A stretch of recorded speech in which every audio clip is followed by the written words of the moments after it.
Like during Goncharova's floor, Gordon Maddox is like, a disco beat you won't believe. What?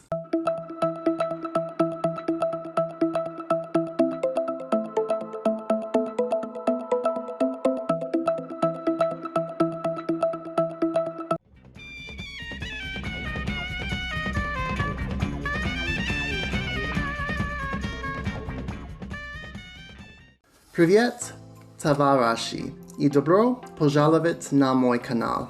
So let's paint a picture. The year was 1981. The Soviets had just come off winning the Olympic team title the prior year in front of their home countrymen. Their 81 world team was comprised of both veterans and girls that were new to that level of competition, and this actually led to some interesting choices. So I haven't been able to independently verify this, because I haven't seen any videos of just the Soviet optionals of 81 Worlds the way there are other years. But from what I've heard, Maria Filatova, who was the two-time Olympian, she was put first up on every single event during the team competition. Now, Natalia Ilienko, she was one of the newcomers. She had been selected for the European team earlier that season, and great things were expected from her at Worlds.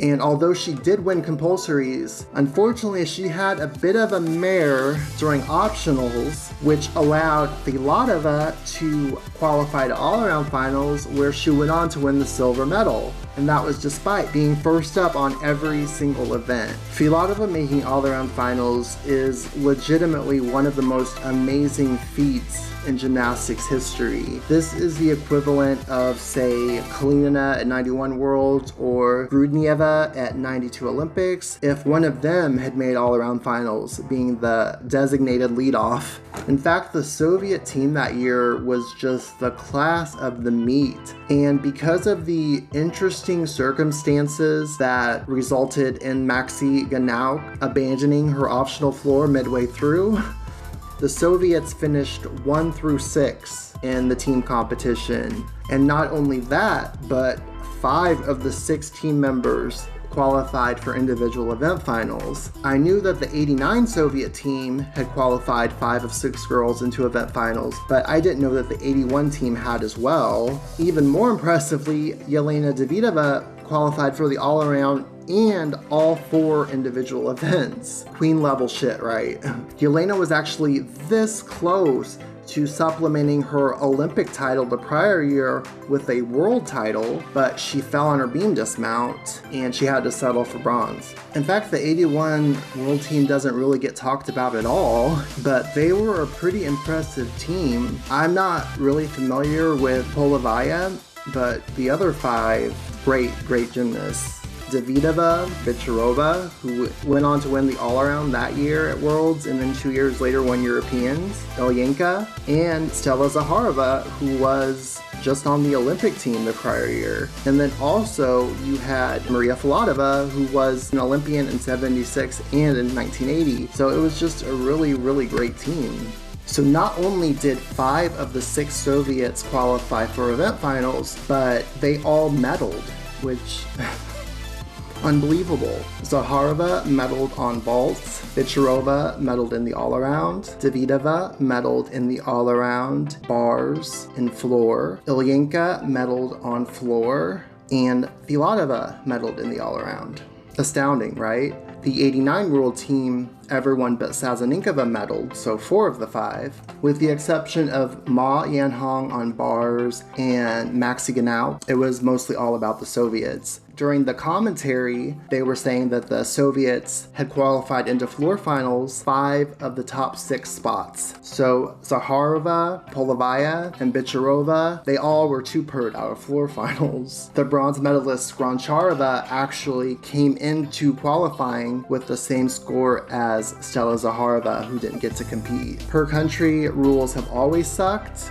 They just suck a lot more now, but even in 81, they sucked. So as I said before, Yelena Davydova probably was the favorite to win the world title here. I wanted to take a look at a couple of her other routines from these worlds, starting with her bars routine from event finals. Now we're take a look at Yelena Davydova of the So Davydova qualified into all 4 event finals. One of 3 in the time for the lead. And she ended up winning, tying for bronze on bars. She has a couple cool skills like that mount. Here's this giant to Tkachev.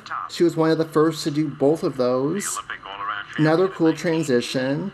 She doesn't have the best swing though, but I love some of her tricks. Watch this. It's a Berta twirl. And then this dismount is a front somersault over the low bar. I don't know if it's supposed to be in tuck position or it's a pike position with a form break. Maybe it was just a tuck front.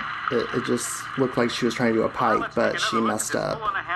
It didn't look like Marcia Fredericks for sure. Like the dismount just kind of lacked amplitude in general. There it is for Davydova, a mark of 9.8, giving her a total of 19.70. I love the head shake of disapproval. Yeah, unfortunately she just didn't have the best technique on bars, especially if you compare her with somebody like Ganauk or Ma Yan-hong. Davydova earlier nursing an ankle injury. And this is the same routine that Davydova used to win the Olympics. It is wonderful. It has a lovely theme. It's apparently Egyptian music. Watch this. Round off. Arabian 1 3/4. Elena Davydova who won the all-around. Just look at these sweeping moves, like the emotion. I love it.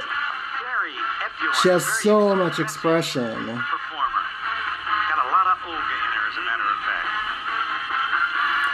Round out back handspring, 1.5 twist punch front. Bounce front. And she can do that in her sleep. Like, she has so much energy in this. I love the posture. Like, this routine feels old school, like, you know, Cherisheva. She's giving you a little bit of Olga, like they said. Look at this. So adorable. This. Like, it's so simplistic, but it's so amazing. And Monica Phelps had the nerve to say that she was giving you just the right amount of sexuality or something. Oh, Monica. But I love all of this. It's just great choreography. Dismount, double twist.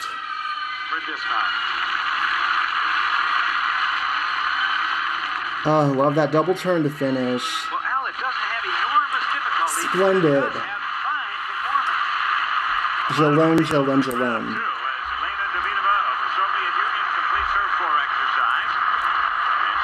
So that was good enough for the silver medal behind Ilienko, and it might not have been quite as exciting as it was at the Olympics. In my video about Yelena Naimashina, I said that Davydova had my favorite routine of the Soviets, and that is still true. That Egyptian routine is chef's kiss.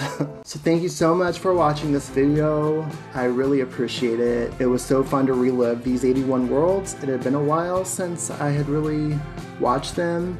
The commentating was interesting. The routines in and of themselves were entertaining, and it's always great whenever the Soviets dominate a meet like they did this one. Please smash that like button if you liked the video. Please subscribe if you would like to see when I post more content. Turn on notifications. I'll see everybody in my next one. Take care. Bye, loves.